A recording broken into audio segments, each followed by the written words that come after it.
PMK MLA அருளுடைய car மீது தாக்குதல் நடத்தப்பட்ட சம்பவம் தொடர்பாக பாட்டாளி மக்கள் கட்சியினுடைய நிறுவன தலைவர் டாக்டர் ராமதாஸ் கடும் கண்டனம் தெரிவித்திருக்கிறார். அந்த வகையில் சேலம் வாழப்பாடியில் இந்த சம்பவம் நடந்திருப்பது கண்டனத்திற்குரியது என்று தெரிவித்திருக்கிறார். ஜனநாயகத்திற்கு எதிராக கார் மீது இந்த தாக்குதலானது நடத்தப்பட்டிருக்கிறது என்றும் தன்னுடைய கண்டன அறிக்கையில் குறிப்பிட்டிருக்கிறார் திரு ராமதாஸ்.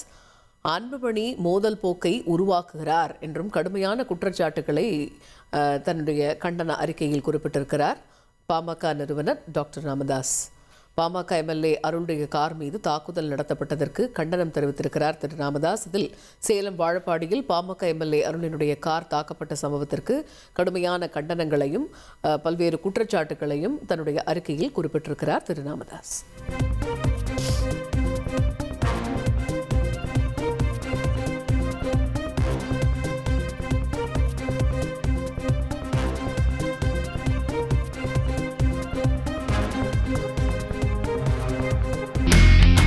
இனி செல்லும் இடமெல்லாம் செய்தி. தந்தை டிவியின் வாட்ஸ்அப் சேனலை ஃபாலோ பண்ணினா செல்ல இருக்கும் இடமெல்லாம் செய்தி. இதோ QR கோட் இப்பவே ஸ்கேன் பண்ணுங்க, ஃபாலோ பண்ணுங்க.